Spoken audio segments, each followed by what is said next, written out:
तो दोस्तों आज हम फिर से आपके लिए लेकर आए हैं देश दुनिया की तमाम ताजा बड़ी खबरें। सबसे पहली बड़ी खबर में आपको बताएंगे दोस्तों कि गाजा पट्टी में हार के बाद नेतन्याहू ने टेके हमास के सामने घुटने। बंधकों की रिहाई के लिए हमास की सभी शर्तों को मानने से किया इनकार। हमास ने दे दी चेतावनी, कहा इजराइल के एक बंधक की करेंगे हत्या।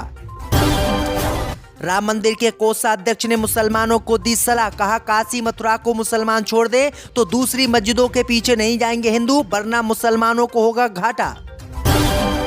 भड़काऊ भाषण देने के मामले में गुजरात से मौलाना मुफ्ती सलमान अजहरी को मुंबई पुलिस ने किया गिरफ्तार, तो भड़के मुसलमान पुलिस पर लगाया भेदभाव करने का आरोप। स्वामी प्रसाद मौर्य ने राम मंदिर को लेकर फिर से दिया विवादित बयान, कहा राम में शक्ति होती तो रामाभद्राचार्य अस्पताल ना जाते राम मंदिर। बीजेपी नेता शहनवाज हुसैन ने असुद्दीन ओवैसी पर लगाया मुसलमानों को भड़काने का आरोप, कहा वोट मांगने के लिए ओवैसी ने चली है नई चाल। बाबरी मस्जिद गिराने वाले लाल कृष्ण आडवाणी को भारत रत्न दिए जाने पर कांग्रेस में दो फाड़, खड़गे ने सराहना की तो जयराम रमेश ने किया विरोध। युद्ध की मार झेल रहे यूक्रेन और इजराइल को अमेरिका करेगा आर्थिक मदद, सीनेटरों ने जारी किया $118 बिलियन का पैकेज। तो दोस्तों सभी देश दुनिया की मुख्य खबरों को आपको बताने वाले हैं, वीडियो को लाइक कर चैनल को सब्सक्राइब कर दें। इसी बीच पर तो दोस्तों अगली खबर की ओर, तो हमास से इजराइल के प्रधानमंत्री नेतन्याहू ने मानी हार, कहा बंधकों की रिहाई के मुद्दे पर हर शर्त नहीं मानेगा इजराइल। जब दोस्तों आपको बता दें कि गाजा पट्टी में 4 महीने की जंग लड़ने के बाद इजराइल के प्रधानमंत्री नेतन्याहू ने हमास के सामने घुटने टेक दिए हैं। दरअसल आपको बता दें कि इजराइल के प्रधानमंत्री बेंजामिन नेतन्याहू ने हमास से कहा कि बंधकों की रिहाई के मुद्दे पर इजराइल हमास की हर शर्त नहीं मानेगा। नेतन्याहू ने कहा कि हमास इजरायली बंधकों की रिहाई के मसले पर दबाव बनाने की नीति पर चल रहा है। इजराइल ने हिजबुल्लाह के ठिकानों पर भी हमले किए हैं। एक अन्य मामले में जर्मनी में इजराइल हमास युद्ध विवाद को लेकर यहूदी छात्र पर भी हमला किया गया है। वहीं आपको बता दें कि हमास रिहाई के बदले में गाजा में अपनी सत्ता बनाए रखने के लिए वहां स्थायी युद्ध विराम चाहता है।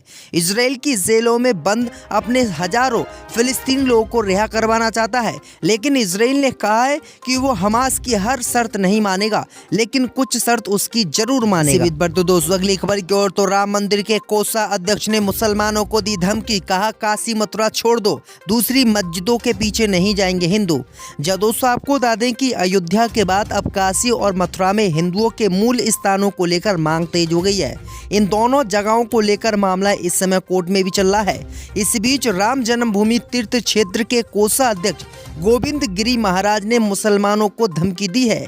उन्होंने कहा कि अयोध्या के बाद अगर काशी और मथुरा शांतिपूर्ण रूप से मुक्त हो जाते हैं तो हिंदू समुदाय विदेशी आक्रमणकारियों द्वारा नष्ट किए गए अन्य सभी मंदिरों से संबंधित मुद्दों को भूल जाएंगे। आगे उन्होंने कहा है कि विदेशी हमलों में 3500 हिंदू मंदिर तोड़े गए हैं।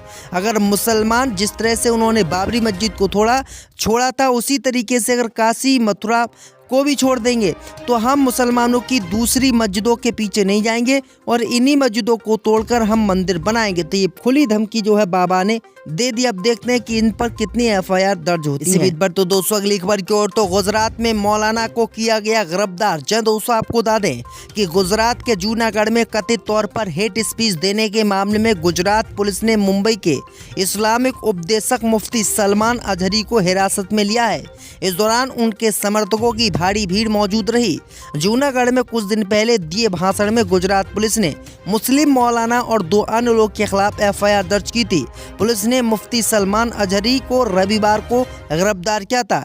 मुफ्ती सलमान पर आरोप है कि उन्होंने राम मंदिर को लेकर विवादित बयान दिया था और मुसलमानों को भड़काया था। तो ये बड़ी अपडेट आ रही दोस्तों कि खुलेआम बाबा मस्जिदों को तोड़ने की बात कर रहे हैं, लेकिन इनको गिरफ्तार नहीं किया जा रहा है। और इसमें अगर मौलाना ने कोई बात कही तो किस तरह से इनको हिरासत में लिया गया है, आपकी क्या राय इस खबर पर हमें कमेंट में जरूर बताएं। पर तो दोस्तों अगली खबर की ओर, तो शहनवाज हुसैन ने ओवैसी की आलोचना, कहा लोग को भड़का रहे हैं ओवैसी। जब दोस्तों आपको बता दें कि बीजेपी नेता शहनवाज हुसैन ने एएमएम के प्रमुख असदुद्दीन ओवैसी पर लोगों को भड़काने का आरोप लगाया है। दरअसल आपको बता दें कि पूर्व केंद्रीय मंत्री शहनवाज हुसैन ने कहा कि असदुद्दीन ओवैसी राम मंदिर के नाम पर और बाबरी मस्जिद को लेकर किस तरह से भारतीय मुसलमानों को भड़का रहे हैं और 6 दिसंबर जैसी घटनाओं को याद दिला रहे हैं। इससे पूरे देश में माहौल खराब हो सकता है। उन्होंने कहा कि असदुद्दीन ओवैसी मुसलमानों को डरा धमकाकर अपने पक्ष में करना चाहते हैं और उनका वोट लेना चाहते हैं। इसी बीच पर तो दोस्तों अगली खबर की ओर तो स्वामी प्रसाद मौर्य ने फिर से दिया राम मंदिर पर विवादित बयान। कहा, राम में विज्ञान जैसी शक्ति होती तो अस्पताल ना जाते मंदिर के पुजारी। दोस्तों आपको बता दें कि कौशाम्बी में आज सपा नेता स्वामी प्रसाद मौर्य की गाड़ी पर कुछ लोगों द्वारा हमला किया गया। इस मामले में पुलिस ने मौर्य की गाड़ी पर हमला करने वाले 2 युवकों को गिरफ्तार कर लिया और इन पर गंभीर आरोप भी लगाए। इसी बीच मीडिया से बात करते हुए राम मंदिर पर स्वामी प्रसाद मौर्य ने एक बार फिर से विवादित बयान दे डाला। स्वामी प्रसाद मौर्य ने कहा कि रामभद्राचार्य जी को राम मंदिर जाना चाहिए था क्योंकि वो जीवन मृत्यु से जूझ रहे हैं। उन्होंने कहा कि वहां जाते तो इनका इलाज हो जाता और भगवान राम की कृपा हो जाती, लेकिन वो मंदिर ना जाकर अस्पताल गए।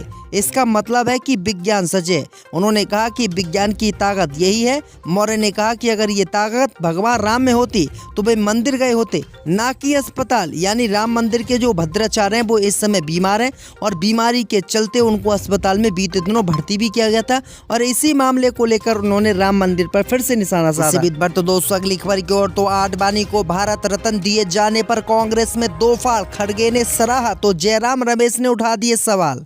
दोस्तों आपको बता दें कि लाल कृष्ण आडवाणी को भारत रत्न देने की प्रधानमंत्री मोदी की घोषणा पर प्रतिक्रिया देते हुए कांग्रेस पार्टी में 2 फाड़ हो गई है। दरअसल आपको बता दें कि कांग्रेस महासचिव जयराम रमेश ने जहां मोदी सरकार के इस मामले को लेकर आलोचना की तो वहीं कांग्रेस पार्टी के राष्ट्रीय अध्यक्ष खड़गे ने इस बात को सराहा। दरअसल आपको बता दें कि रमेश ने दावा किया है कि जहां 2002 में आडवाणी ने मोदी जी को बचाया, वहीं 2014 में उन्होंने मोदी के असली चरित्र को उजागर किया। कांग्रेस अध्यक्ष मल्लिकार्जुन खड़गे ने आडवाणी को भारत रत्न देने के फैसले का स्वागत किया, जबकि कांग्रेस नेता संदीप जित्ती ने देर से आडवाणी को याद करने के लिए प्रधानमंत्री मोदी और भाजपा की आलोचना की। तो ये बड़ी अपडेट आई दोस्तों कि कांग्रेस पार्टी में भी आडवाणी को भारत रत्न दिए जाने को लेकर फूट पड़ी हुई है। इसी बीच पर तो दोस्तों अगली खबर की ओर तो युद्ध की मार झेल रहे यूक्रेन और इजराइल को अमेरिका करेगा मदद। जारी किया $118 बिलियन का पैकेज। दोस्तों आपको बता दें कि यूक्रेन का रूस से और इजराइल का हमास के साथ युद्ध चल रहा है। जाहिर सी बात है कि युद्ध में जान माल का काफी नुकसान हुआ है। इसी बीच खबर सामने निकल कर आई दोस्तों कि इन पर आर्थिक बोझ बढ़ गया है और इसी बोझ को कम करने के लिए अमेरिकी सीनेटरों ने यूक्रेन के लिए युद्धकालीन सहायता के साथ सीमा परिवर्तन नीति को जोड़ते हुए $118 बिलियन अमेरिकी डॉलर का पैकेज जारी किया है। दूसरी ओर हमास के साथ जो इजराइल की जंग चल रही है उसमें भी अमेरिका ने हमास के खिलाफ इजराइल की मदद करने का ऐलान किया है। तो ये बड़ी अपडेट आ रही दोस्तों। तो दोस्तों अगली खबर की ओर तो लोकसभा की 5 सीटें जीतने को कांग्रेस ने बनाया धांसू प्लान, बीजेपी को देंगे मात। दोस्तों आपको बता दें कि लोकसभा चुनाव 2024 से पहले कांग्रेस ने कमर कस ली है। कांग्रेस ने लोकसभा चुनाव लड़ने वाले दावेदारों से आवेदन मांगे हैं। दावेदारों को 12 फरवरी तक प्रदेश कार्यालय में आवेदन जमा करने को कहा गया है। प्रदेश महामंत्री संजय विजय सरस्वती ने बताया है कि लोकसभा चुनाव के लिए टिकट वितरण पारदर्शी तरीके से संपन्न करने के लिए पार्टी ने खुली दावेदारी का निर्णय लिया है। इसके लिए प्रदेश अध्यक्ष करना मेहरा ने पार्टी के इच्छुक दावेदारों से अपना आवेदन 12 फरवरी तक प्रदेश कांग्रेस कार्यालय में जमा कराने को कहा है। यानी आपको बता दें कि कांग्रेस पार्टी उन्हीं उम्मीदवारों को इस बार टिकट देगी जिनका हाल क्षेत्र में अच्छा है, जिनको लोग पसंद करते हैं और उनको जीतने की उम्मीद है। तो दोस्तों अगली खबर की ओर तो इरफान पठान ने दिखाया अपनी वाइफ का चेहरा तो भड़के मुसलमान दी इस्लाम की दुहाई। दोस्तों आपको बता दें कि टीम इंडिया के पूर्व क्रिकेटर इरफान पठान अचानक से सोशल मीडिया पर ट्रेंड होने लगे हैं। इसका कारण ये है कि इरफान ने हाल ही में एक तस्वीर शेयर की है जो उनकी शादी की सालगिरह के मौके पर आई थी। यहाँ इरफान पठान ने अपनी पत्नी सफा बेग के साथ फोटो शेयर की और पहली बार उन्होंने अपनी वाइफ का चेहरा भी दुनिया को दिखाया। अभी तक वो हर बार बुर्के में ही अपनी पत्नी की तस्वीर साझा किया करते थे। इरफान पठान ने जब से फोटो शेयर की तब से सोशल मीडिया पर वायरल हो गई है, लेकिन कुछ लोगों को ये पसंद नहीं आया। यही कारण है कि इरफान पठान के पोस्ट के नीचे काफ़ी भद्दे कमेंट्स हैं और यहाँ तक कि लोगों ने इरफान को इस्लाम की दुहाई भी दी और तस्वीर डिलीट करने को कहा। तो ये बड़ी अपडेट आ रही है क्योंकि इरफान पठान के पोस्ट पर जितने भी कमेंट आए हैं वो इसी तरीके के आए हैं। क्योंकि आपको बता दें कि 2016 में इरफान पठान ने हैदराबाद की रहने वाली एक मॉडल से शादी की थी, जो शादी मक्का मदीना में हुई थी और इरफान पठान के 2 बच्चे भी हैं। ही सिग्नेचर ले पाए हैं। सीता सोरेन, रामदास सोरेन बैठक में नहीं थे। कांग्रेस के कई नेता बैठक में नहीं थे। मुझे लगता है कि इनके पास एमएलए नहीं है। चंपई सोरेन के पास बहुमत नहीं है।